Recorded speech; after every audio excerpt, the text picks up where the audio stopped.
Corona से कई देशों में हाहाकार। कोरोना से भारत भी हुआ अलर्ट। ये बड़े खतरे की घंटी तो नहीं?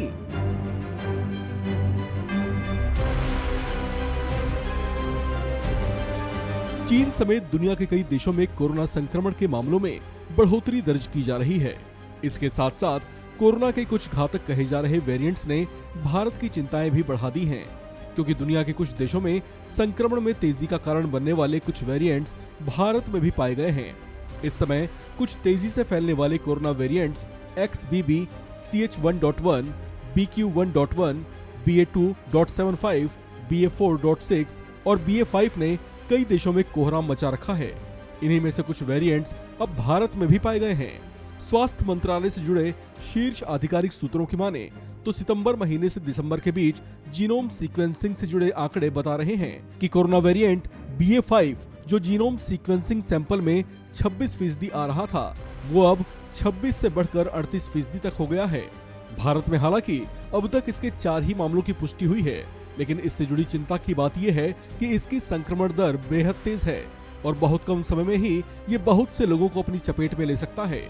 इसका जीता जागता उदाहरण पड़ोसी देश चीन है, जहां कोरोना के इसी वेरिएंट ने लगभग तबाही भरा मंजर खड़ा कर दिया है।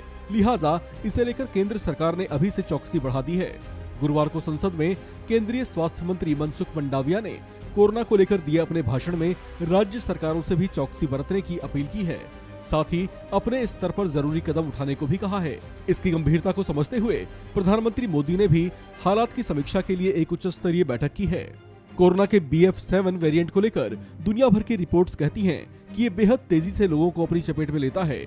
इसके मुख्य लक्षणों में तेज बुखार, गले में दर्द, खराश, थकान के साथ डायरिया की शिकायत रह सकती है।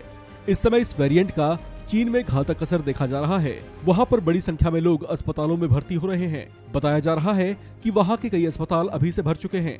बात भारत की करें तो अभी भारत में किसी तरह के सार्वजनिक कार्यक्रमों आदि को लेकर कोई सख्त दिशा निर्देश जारी नहीं किए गए हैं। यहाँ तक कि कोविड नेशनल टास्क फोर्स भी अप्रैल से अब तक गठित नहीं की गई है। साल 2020 में टास्क फोर्स की 108 बैठकें हुई थी, जबकि संक्रमण दर कम होने पर साल 2021 में सिर्फ 44 बैठकें हुई। वहीं NDTV की एक रिपोर्ट के मुताबिक इस साल सिर्फ 7 बैठकें ही हुई हैं। कोरोना के लिए गठित नेशनल टास्क फोर्स की मुख्य तौर पर जिम्मेदारी महामारी को लेकर नीतियां बनाने की है। 24 सदस्य वाले इस टास्क फोर्स के 1/4 सदस्य अब या तो रिटायर हो चुके हैं या फिर अब उस पद पर ही नहीं है। इस खबर में फिलहाल इतना ही। बाकी अपडेट्स के लिए बने रहिए वन इंडिया हिंदी के साथ।